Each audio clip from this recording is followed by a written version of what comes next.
Cáncer de ovario. 1. Epidemiología. A pesar de ser el tercero o cuarto en frecuencia, el cáncer de ovario es la primera causa de muerte por cáncer ginecológico, excluyendo el cáncer de mama. El pronóstico del cáncer de ovario depende del estadio. Así, la supervivencia a los 5 años de pacientes en estadios precoces es del 90%, mientras que en estadios avanzados desciende hasta un 18%. Por desgracia, el diagnóstico precoz es casi imposible, por lo que en el momento del diagnóstico suelen presentar estadios avanzados. Casi el 90% de los cánceres de ovario son de origen epitelial y su incidencia aumenta con la edad.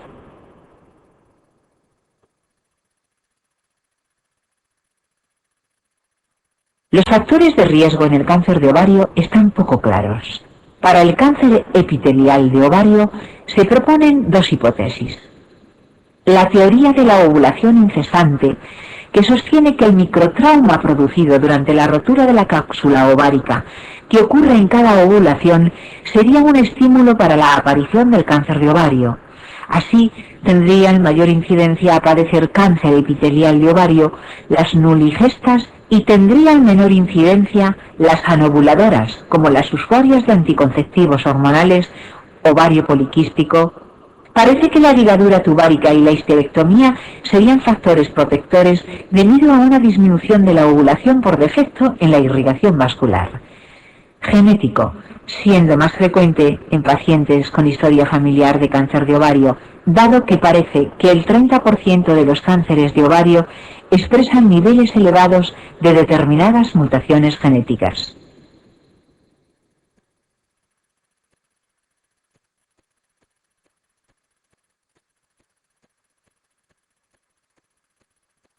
Cáncer de ovario 2. Tumores epiteliales. Suponen el 75% de todos los tumores de ovario y el 90% de los malignos. Son tumores derivados del epitelio de revestimiento del ovario y pueden evolucionar hacia serosos, cistoadenoma, cistoadenocarcinoma, son los más frecuentes. Bilaterales, presentan los cuerpos de samoma. Mucinosos, cistoadenoma, cistoadenocarcinoma. La mayoría son benignos. Contienen quistes multiloculados. A veces se asocia a un pseudomixoma peritoneal. Sus marcadores más específicos son CEA y CA19.9. Endometrioides. En el 10% se asocian a endometriosis ovárica. De células claras. Son los tumores malignos más frecuentes en casos de endometriosis. Está relacionado con el dietilestilbestrol. Tumor de Leiner. Mejor pronóstico y poco frecuentes. Poseen epitelio semejante al transicional de vejiga. Tumores borderline o de bajo potencial de malignidad.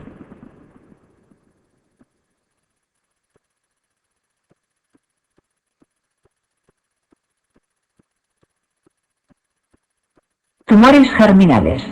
Derivan de células germinales. Son los tumores ováricos más frecuentes en mujeres jóvenes. Teratoma quístico benigno o quiste dermoide. Es muy frecuente, dado que supone el 90% de los germinales y es benigno. Predomina tejido ectodérmico, glándulas sebáceas, sudoríparas, pelo.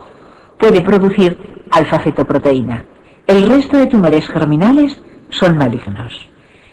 Disgerminoma es el homólogo del seminoma masculino. Deriva directamente de la célula germinal. Es el tumor maligno más frecuente de este grupo y el maligno más frecuente en pacientes menores de 30 años. Aunque es radiosensible, el tratamiento es quirúrgico.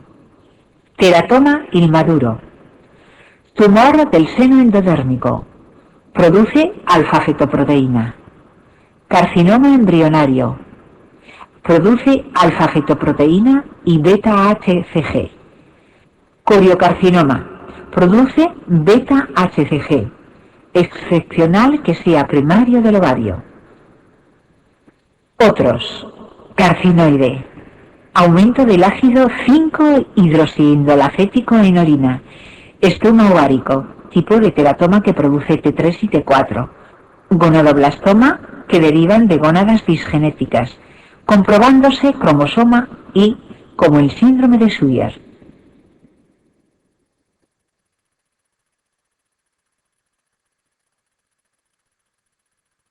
Tumores de los cordones sexuales estroma. Son secretores de hormonas que ayudan a su diagnóstico.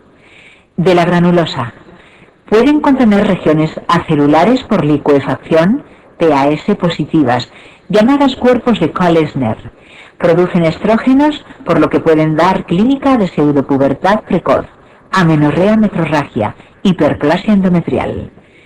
De la tecafibroma. Generalmente son benignos. En el 1% encontramos un síndrome de Meigs, ascitis, hidrotoras y tumor de ovario. Androblastoma. Reproduce elementos testiculares. El 50% produce andrógenos y por ello virilización. Suelen ser benignos y pueden estar derivados de células de Sertoli, de Leydig o mixtos. Constituyen la primera causa de virilización de origen ovárico. Ginandroblastoma. Son tumores mixtos entre los anteriores y secretan andrógenos y estrógenos.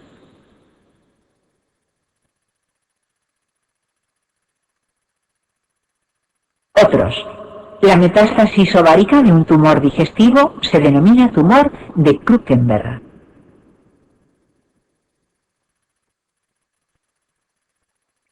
Cáncer de ovario 3.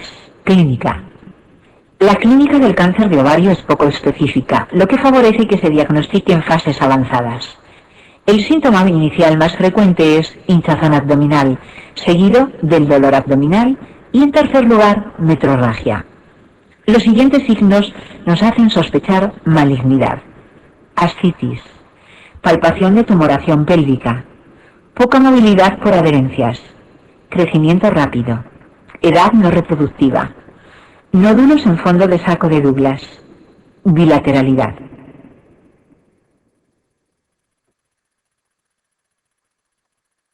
Diagnóstico.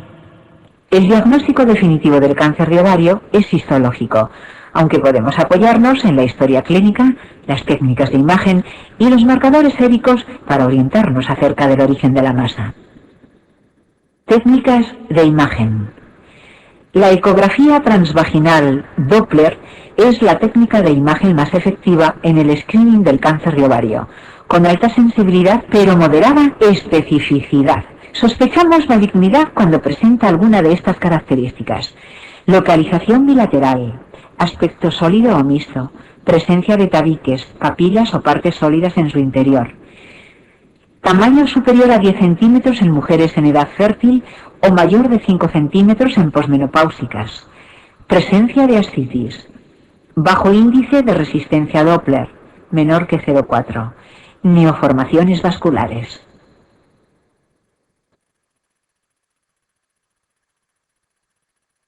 La TAC ha sido hasta ahora la técnica de elección en el estudio de extensión del cáncer de ovario. La resonancia magnética parece superar a la TAC en la caracterización de las lesiones, extensión local del tumor y en la definición de implantes tumorales en la superficie hepática o diafragmática. Marcadores tumorales. Los tumores epiteliales de ovario no producen un marcador ideal. Los marcadores tumorales que se han asociado a ellos son CA 125, está elevado en el 70-80% de los tumores, siendo más específico en las pacientes posmenopáusicas. OVX1 y CFSM, factor estimulador de las colonias de macrófagos, usados en asociación con el CA 125, aumenta significativamente la sensibilidad de este.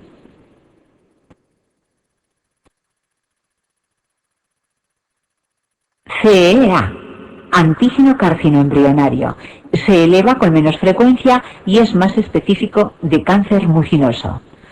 Alfa-fetoproteína, se considera un marcador tumoral ideal del tumor del seno endodérmico. También aumenta en los teratomas, carcinomas embrionarios y disgerminomas. Inhibina, secretada por los tumores de las granulosas y en los mucinosos. CA 19.9 es más específico de tumores mucinosos. HCG está elevada en el 95% de carcinomas embrionarios y en los coriocarcinomas. Hormonas tiroideas aumentan el estruma ovárico. SCC, antígeno de crecimiento de células escamosas en teratomas inmaduros. Ácido 5-hidroxiindolacético en orina en el tumor carcinoide. Estrógenos. Los producen los tumores de la teca y granulosa y los ginandroblastomas. Testosterona. Es producida por los tumores de células de Sertoli y Leydig y por los ginandroblastomas.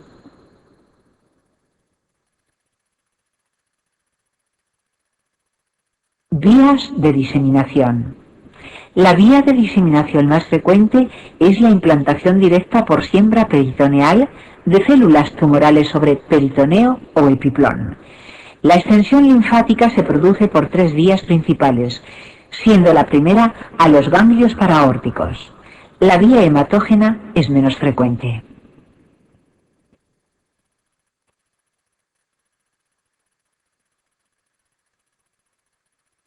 Cáncer de ovario 4. Tratamiento. El tratamiento inicial del cáncer de ovario es siempre quirúrgico y la estadificación posquirúrgica. La cirugía de elección consiste en histerectomía total con anestectomía bilateral, lavado y aspiración de líquido peritoneal, exploración de la superficie peritoneal y biopsia de lesiones sospechosas, omentectomía, biopsias de peritoneo vesical, fondo de saco de Douglas, espacios parietocólicos y cúpula diafragmática. Apendicectomía, especialmente en los tumores mucinosos. Linfadenectomía de arterias y venas ilíacas externas y comunes. Linfadenectomía pélvica y paraórtica. En pacientes jóvenes con deseos reproductivos y estadio 1A-G1, se puede practicar una cirugía más conservadora, realizando anestectomía unilateral y completando la cirugía al cumplir los deseos genésicos.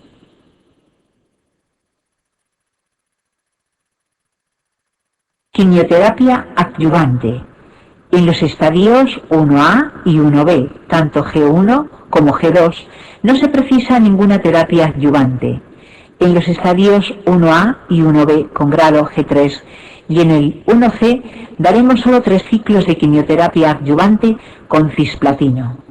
Los estadios 2, 3 y 4 se tratan con poliquimioterapia adyuvante con derivados del platino y del taxol.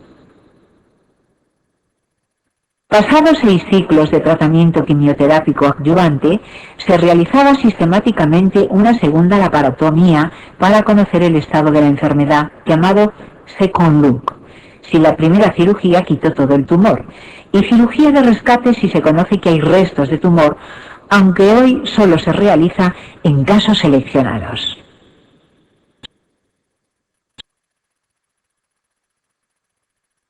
Patología benigna de la mama. 1. La patología benigna mamaria es más frecuente que el cáncer y su conocimiento nos permitirá hacer un correcto diagnóstico diferencial. Trastornos funcionales. Telorrea. Si es bilateral, sugiere alteraciones funcionales, fisiológicas o farmacológicas. La telorrea unilateral y uniorificial se da en situaciones como ectasia ductal, carcinoma ductal, papiloma intraductal y enfermedad fibroquística. La pluriorificialidad sugiere afecciones más difusas como mastopatía fibroquística. Un fluido purulento indica un proceso infeccioso. Una telorrea sanguinolenta y uniorificial es más preocupante y es típica del cáncer y del papiloma intraductal. Secreciones de aspecto lechoso pueden darse en telorreas funcionales y mastopatías.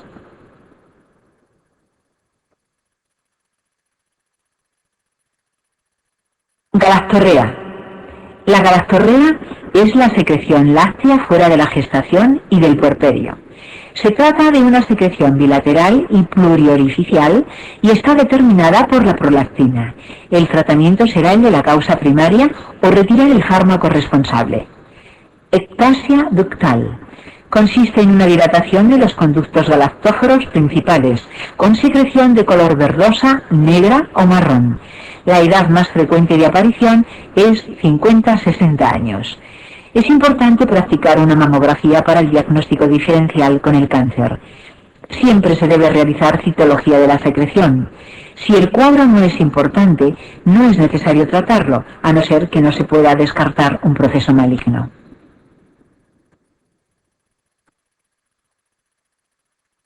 Trastornos inflamatorios.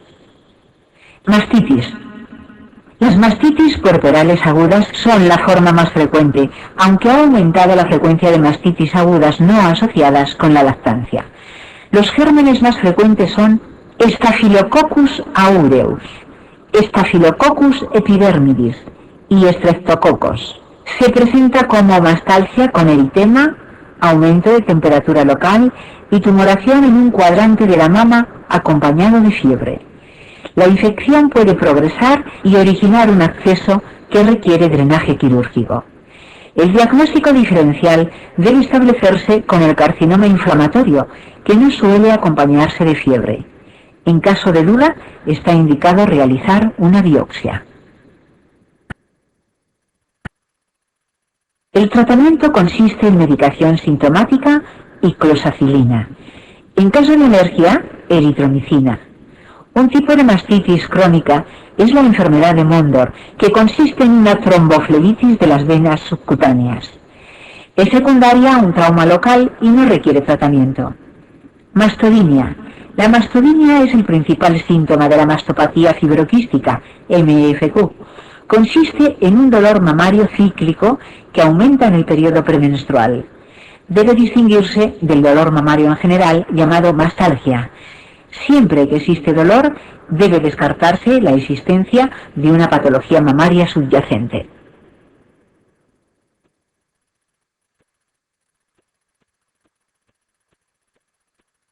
Patología benigna de la mama. 2. Mastopatía fibroquística, MFQ o displasia mamaria. Se trata de una enfermedad benigna y crónica, caracterizada por una alteración en la proliferación del estroma y del parénquima mamario, desarrollando tumores o quistes palpables. Es la enfermedad más frecuente de la mama en la mujer premenopáusica y es muy rara después de la menopausia. Se desconoce la causa, pero se ha propuesto la influencia de un desequilibrio hormonal con hiperestrogenismo, aunque no es constante. Clínica. No hay una clínica específica de la MFQ.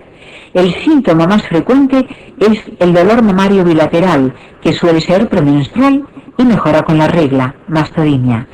Pueden aparecer otros síntomas como induración mamaria o nódulos palpables. El embarazo y la lactancia producen en la mama mastopática un estado de reposo. Clasificación.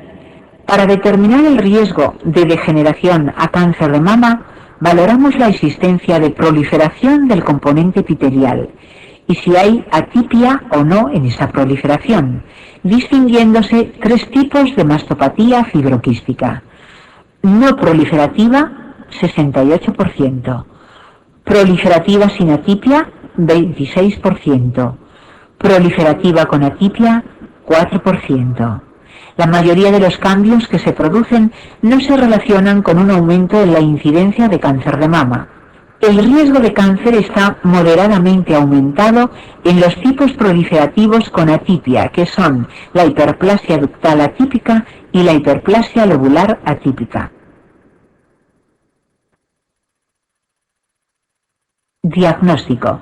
Se basa en la clínica, técnicas de imagen como ecografía y mamografía y estudio cito e histológico.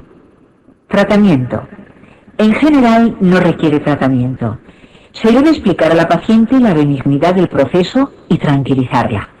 Como tratamiento médico se puede asociar progestágenos en la segunda fase del ciclo para compensar el hiperestronismo.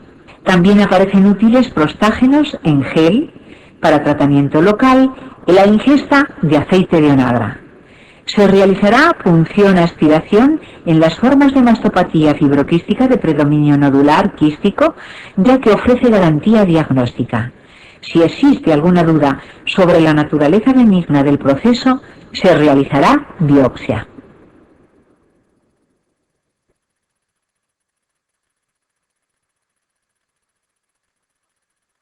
Patología benigna de la mama. 3.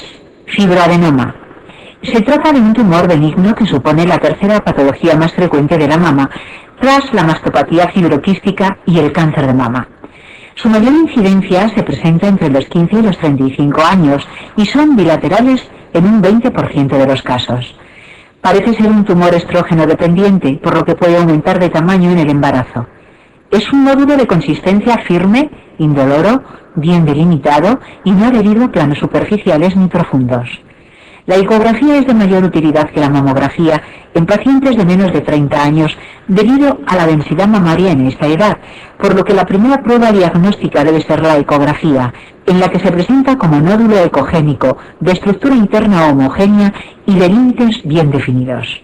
Si la mujer es menor de 30 años o el tumor no ha variado respecto a anteriores controles, la conducta puede ser expectante. Si hay alguna duda diagnóstica, aparece por encima de los 40 años o ha sufrido variación respecto a controles anteriores, es preferible su exéresis.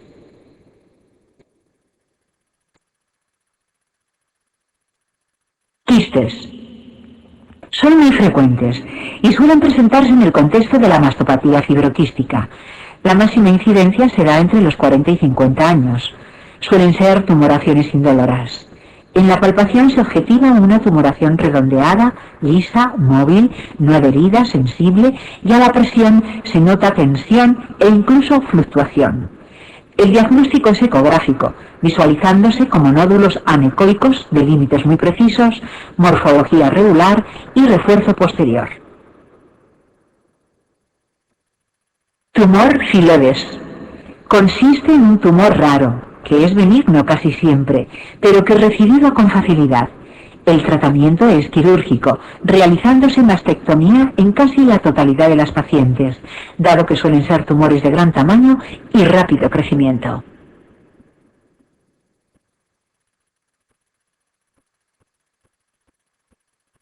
Factores de riesgo de cáncer de mama. Son múltiples los factores de riesgo relacionados con el cáncer de mama, aunque no todos tienen la misma importancia. Dentro de los factores de riesgo, el más importante es el factor genético, como los antecedentes familiares, sobre todo si son de diagnóstico antes de la menopausia y son familiares de primer grado. De los diferentes genes estudiados, el BRCA1 y BRCA2 parecen ser responsables de la mitad de los cánceres de mama hereditarios. El resto de factores de riesgo son más discutidos: menopausia tardía o tratamiento hormonal sustitutivo, irradiación repetida, nuliparidad, primer embarazo tardío, lactancia artificial, antecedentes personales de otros carcinomas, especialmente de endometrio.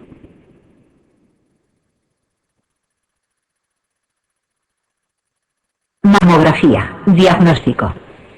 En el diagnóstico precoz del cáncer de mama, la mamografía hoy es un método fundamental. Se consideran signos mamográficos de malignidad, presencia de nódulo denso, especulado, de bordes imprecisos, retracción de la piel o pezón, edema cutáneo, piel de naranja, pérdida de la arquitectura del tejido mamario, densidad focal asimétrica, microcalcificaciones agrupadas anárquicamente en número superior o igual a 5. Estas microcalcificaciones son el signo de malignidad que aparece más precozmente en la mamografía.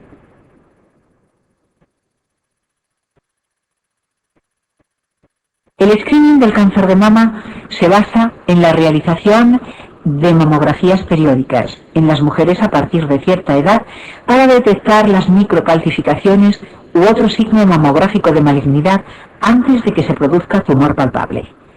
La ecografía no tiene valor en el screening del cáncer de mama, ya que las microcalcificaciones no son visibles mediante esta técnica. La indicación de cuándo debe realizarse una mamografía es polémica, aunque en general se suele realizar. En mujeres con familiares de primer grado con cáncer de mama, una mamografía anual. En mujeres sin estos antecedentes, entre los 35 y 40 años, se aconseja realizar una mamografía de referencia. A partir de los 40 años, exploración clínica anual y una mamografía cada 1-2 años. A partir de los 50 años, realizar un estudio completo cada 2 años hasta los 70 años.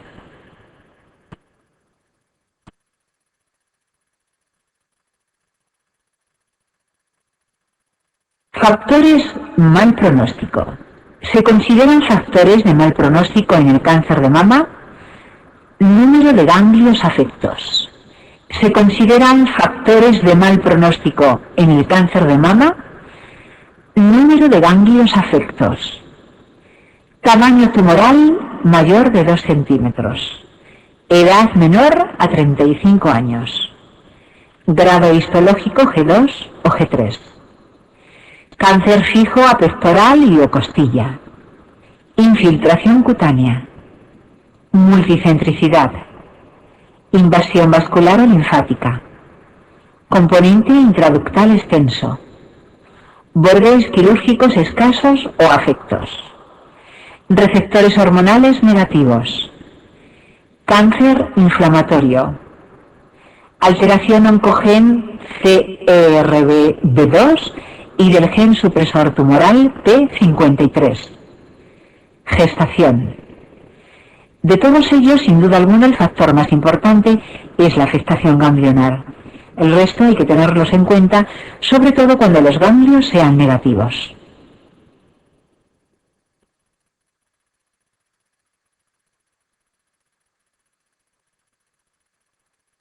Tratamiento quirúrgico cáncer de mama. El tratamiento inicial en casi todas las pacientes con cáncer será la cirugía. Las excepciones corresponden a lo que se conoce como enfermedad localmente avanzada, T4, N2, M1.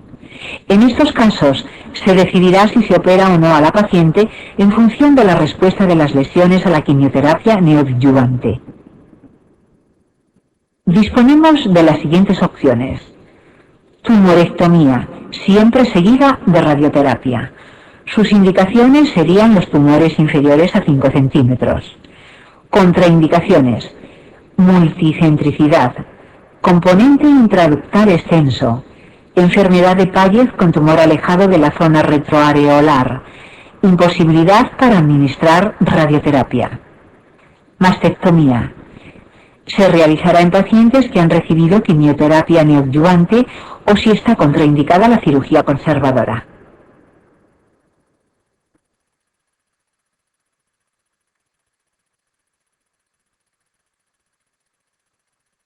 Dentro de la cirugía también debemos abordar la axila, pudiendo realizar linfadenectomía. Se debe llegar al nivel 3 de Ver y obtenerse más de 10 ganglios.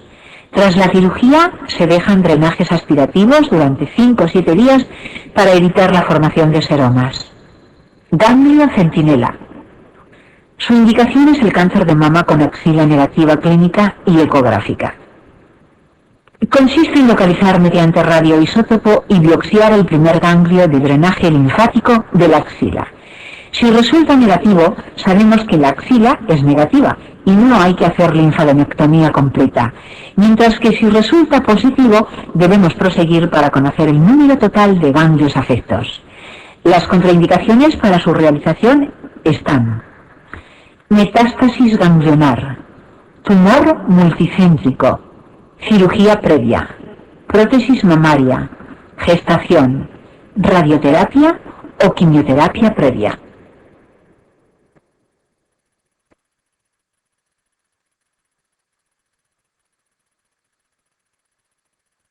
Radioterapia. Las indicaciones son: tras tumorectomía, siempre para igualar los resultados de la mastectomía desde el punto de vista oncológico, se irradia el lecho tumoral.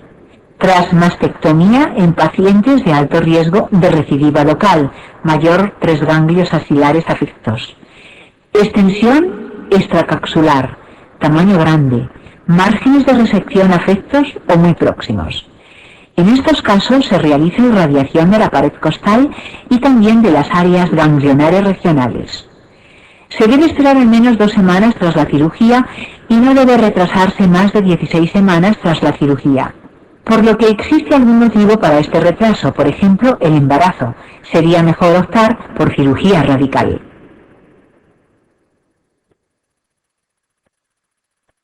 Tratamiento sistémico. El tratamiento sistémico se basa fundamentalmente en los factores pronósticos de la paciente, su estado hormonal y el tipo de tumor. Puede realizarse quimioterapia, fundamentalmente indicada en pacientes con afectación ganglionar o con factores de mal pronóstico. Hormonoterapia, indicada en pacientes con tumores con receptores hormonales positivos.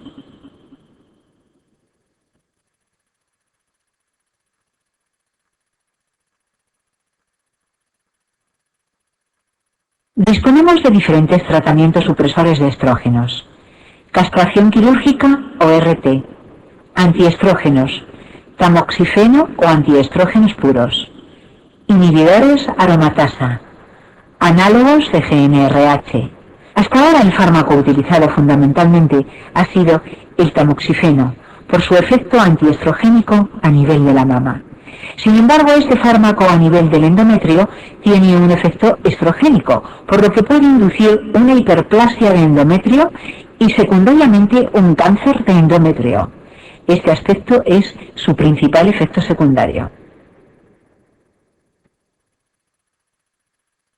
Los inhibidores de la aromatasa han demostrado algunos beneficios sobre el tamoxifeno, por lo que hoy en día se consideran la primera línea de tratamiento, sobre todo en mujeres posmenopáusicas, recomendándose también el cambio a los inhibidores de las pacientes que usan tamoxifeno tras 2-5 años de tratamiento.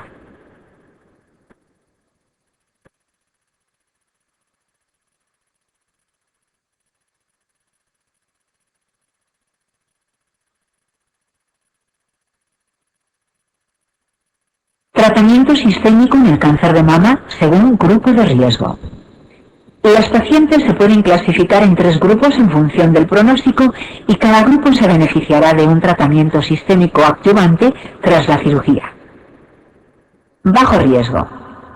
En este grupo encontramos las pacientes con ganglios negativos, pero que además tienen todos los siguientes: tamaño menor de 2 centímetros, más G1, más edad mayor de 35 años, más sin invasión vascular, más HER2 neu negativo. Estas pacientes, si tienen receptores positivos, recibirán hormonoterapia y si son negativos, no precisarán tratamiento adyuvante. Riesgo intermedio.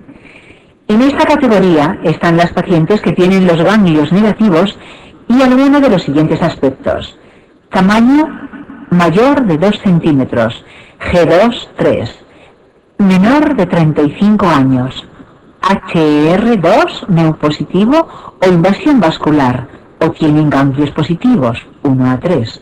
Recibirán, si tienen receptores positivos, hormonoterapia o quimioterapia seguida de hormonoterapia, y si son receptores negativos, solamente quimioterapia. Riesgo alto.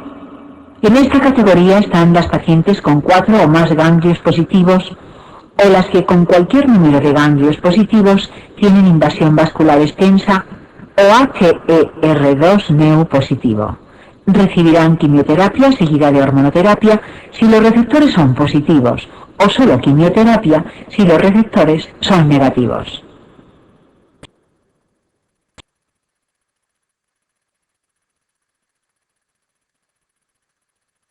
Menopausia y climaterio. 1. El climaterio es una etapa de la vida de la mujer que dura años, durante la cual ocurre el paso de la edad fértil a la edad no fértil. La menopausia es un solo día, el día de la última regla, aunque para hacer el diagnóstico definitivo de menopausia es preciso que haya pasado un año de amenorrea desde la última regla. Definimos menopausia precoz cuando ocurre antes de los 40 años. La mayoría de las manifestaciones clínicas van a venir condicionadas por la caída de estrógenos. Síntomas neurovegetativos. Sofocos. Son los más frecuentes de todos los síntomas. Consisten en oleadas de calor acompañadas de vasodilatación y sudoración. Otros. Sudoraciones, palpitaciones, parestesias, insomnio, vértigo, cefalea, etc. Síntomas psicológicos. Es frecuente la aparición de labilidad emocional, nerviosismo, irritabilidad, estado de ánimo depresivo y disminución de la libido. Síntomas genitourinarios y cutáneos. Atrofia genital y del aparato urinario que asocia prurito vulvar, dispareunia, colpitis, aumentan las infecciones urinarias. En piel y mucosas aparece atrofia, sequedad, prurito e hirsutismo leve.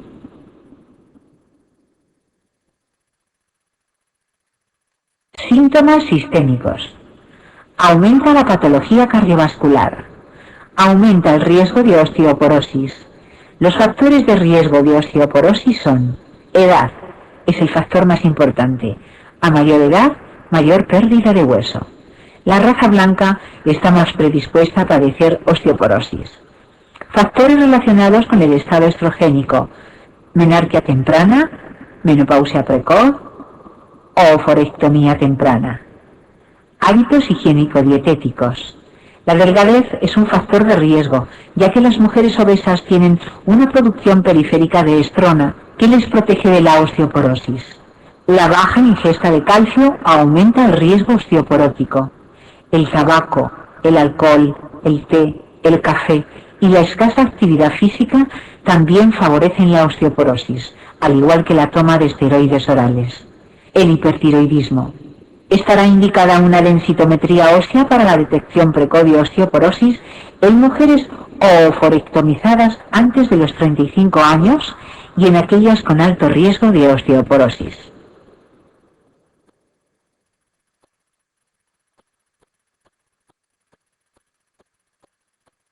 Menopausia y climaterio. 2. Modificaciones endocrinas en la premenopausia. Se produce un aumento de FSH, probablemente debido al descenso de inhibina, consecuencia del escaso número folicular. Este incremento de FSH es la modificación endocrina más precoz del climaterio. La LH está normal o aumentada. La GnRH y los estrógenos son normales, es decir, previamente a la menopausia los cambios hormonales son escasos. Modificaciones endocrinas en la posmenopáusica. Lo característico es la bajada del estradiol y, al no existir la retracción negativa, el aumento de las gonadotrofinas FSH y LH. La estrona se convierte en el estrógeno más importante durante la posmenopausia. Los andrógenos no cambian, es decir, tras la menopausia el cambio más importante es el descenso de estradiol. Se producen cambios metabólicos que conllevan un aumento de colesterol, VLDL y triglicéridos. No hay grandes cambios en la glucemia, salvo un discreto aumento de la glucemia basal con la edad, porque el estrógeno natural es antidiabetógeno. Hay un ligero aumento de peso inicial que disminuye lentamente hasta normalizarse. Se produce un aumento progresivo de la tensión arterial que depende de la edad y se acelera con la menopausia. También existe un balance de calcio negativo por un aumento de la reabsorción ósea.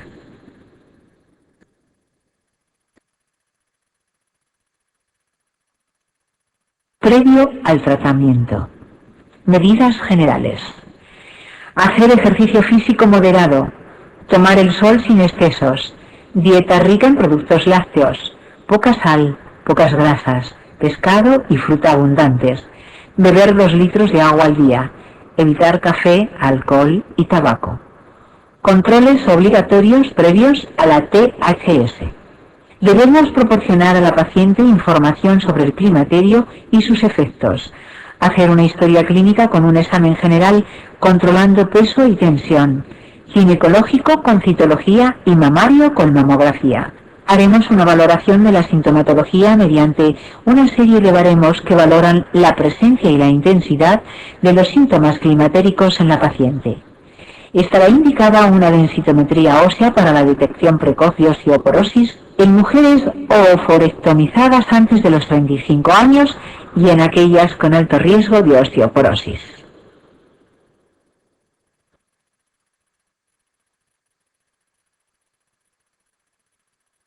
Menopausia y climaterio. 3. Tratamiento. Terapia hormonal sustitutiva, THS. La única indicación de la THS es el síndrome climatérico. Por lo general se deben utilizar en la mínima dosis eficaz y el mínimo tiempo posible. Entre los beneficios destaca la prevención de la pérdida de masa ósea y fracturas y la reducción en el riesgo de cáncer de colon. Uno de los grandes problemas de la THS es el riesgo incrementado a padecer cáncer de mama significativo a partir del 5º año de uso en la mayoría de los estudios, sobre todo con la rama de estrógenos más gestágenos. La rama de estrógenos solos no lo confirma. En cuanto al cáncer de endometrio, se ha evidenciado un incremento claro en el caso de emplear solo estrógenos en mujeres con útero intacto.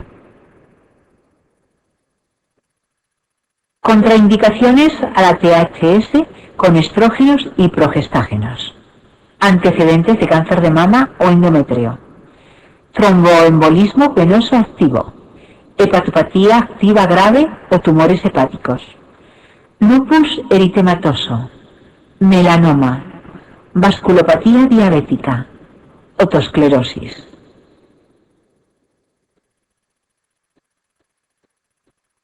Debe iniciarse lo más precozmente posible con una duración no superior a 5 años. Se usan estrógenos naturales como el estradiol. Los síntomas que mejor responden son los producidos por el hipoestrogenismo, sofocos, sequedad vaginal, insomnio. Se aconseja vía no oral para disminuir el efecto hepático.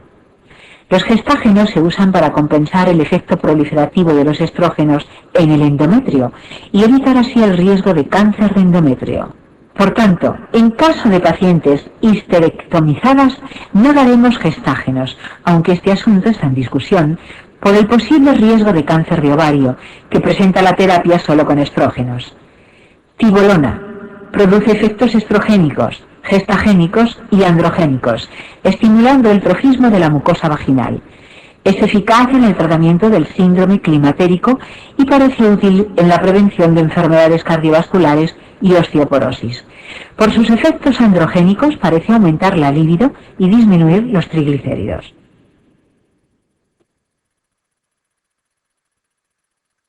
Fitoestrógenos.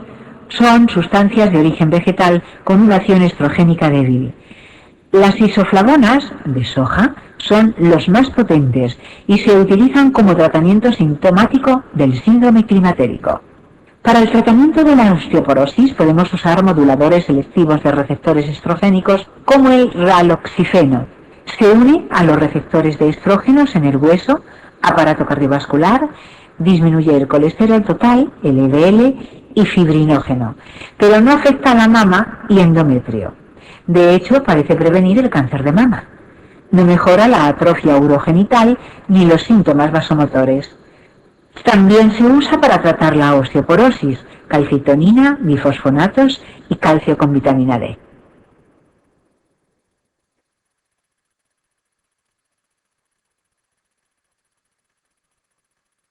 Fisiología del embarazo. Modificaciones cardiovasculares. En el embarazo se produce una sobrecarga circulatoria que no suele representar ningún riesgo en una mujer normal, pero que puede suponer un peligro en caso de pacientes cardiópatas. Estos cambios están propiciados por la aparición de nuevas hormonas que con el embarazo aparecen en la circulación materna. En primer lugar, se produce una vasodilatación periférica debido a los altos niveles de progesterona circulantes. Así, la tensión arterial durante los 2 primeros trimestres del embarazo disminuye, retornando a los niveles normales en el 3er trimestre. Existen 3 excepciones. En el hidrops, la enfermedad trofoblástica y los gemelares podemos encontrar cifras tensionales por encima de lo normal desde etapas precoces del embarazo.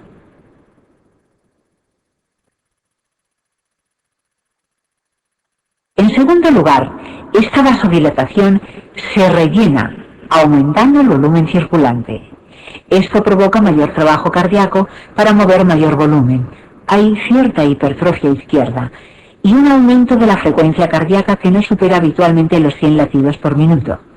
En cuanto a las resistencias venosas, no se modifican salvo en el hemicuerpo inferior, en el que debido al peso del útero grávido, el retorno venoso se ve dificultado.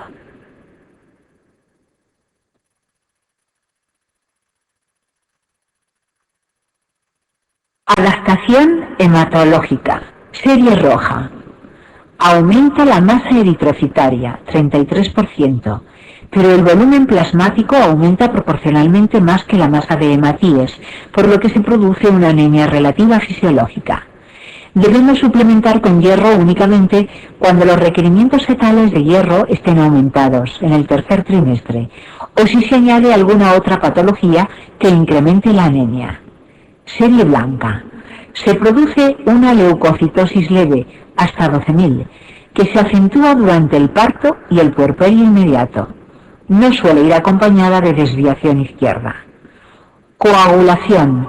Aumentan la mayoría de los factores de la coagulación, como plaquetas. Los factores 1, 3, 7, 8, 9 y 10. Además, disminuyen los factores de fibrinolisis, con lo que la situación global es de hipercoagulabilidad. Reactantes de fase aguda, como el fibrinógeno y la velocidad de sedimentación, aparecen incrementados.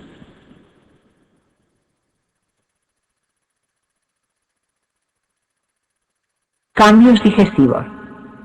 La progesterona relaja la musculatura lisa intestinal, disminuye la motilidad intestinal, favoreciendo el reflujo gastroesofágico, pirosis, estreñimiento e hipotonía vesicular, facilidad para la litiasis. También observamos una hipervascularización, encías hiperémicas e hipertróficas, con sangrados frecuentes. El épulis o angiogranuloma gingival es una forma de gingivitis hiperplásica del embarazo que sangra fácilmente y que suele ser necesario extirpar. Por dificultad del retorno venoso, son frecuentes las hemorroides. La salivación es más abundante y más ácida, pero la secreción gástrica tiene menor contenido en ácido clorhídrico.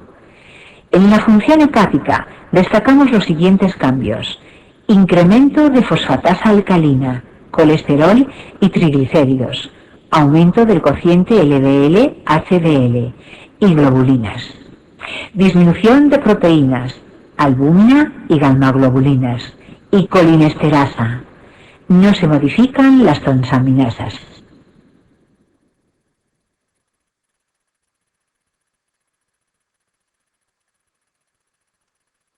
Aparato urinario. El riñón aumenta de tamaño por el mayor aporte sanguíneo en el embarazo, mayor volumen circulante. Se produce una dilatación pélvico-ureteral más intensa en el lado derecho debido a la destrorrotación natural del útero, que hace frecuentes los dolores cólicos alitiásicos. La aparición de litiasis y de infecciones urinarias también abundan por dificultad en el vaciamiento. La progesterona también relaja el músculo liso de la vía excretora. Recuerda que tanto una infección como una bacteriuria asintomática se tratan, y el antibiótico más usado para ello es fosfomicina o amoxicilina clavulánico. Una disminución en la eficacia del esfínter uretral puede provocar una cierta incontinencia.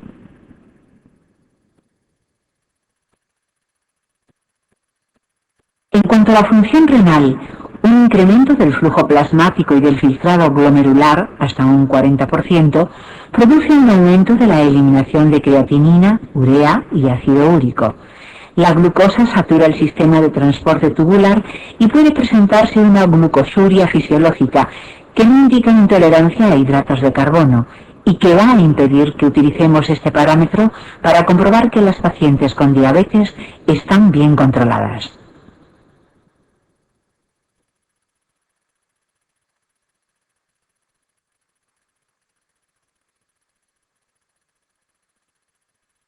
Sistema endocrino. Por hipervascularización de la hipófisis, esta aumenta de tamaño. y ante una disminución brusca de volumen intravascular, una hemorragia posparto, por ejemplo, puede necrosarse y desaparecer la secreción de todas sus hormonas. Lo llamamos síndrome de Sheehan. Durante el embarazo todas las hormonas hipofisarias aumentan excepto las gonadotropinas. Aumenta la secreción de las células beta pancreáticas con hiperinsulinemia, de la secreción de hormonas tiroideas y suprarrenales. Aparato respiratorio. La situación global es de alcalosis respiratoria, pues aumenta el consumo de oxígeno, pero aumenta también de manera notable la frecuencia respiratoria.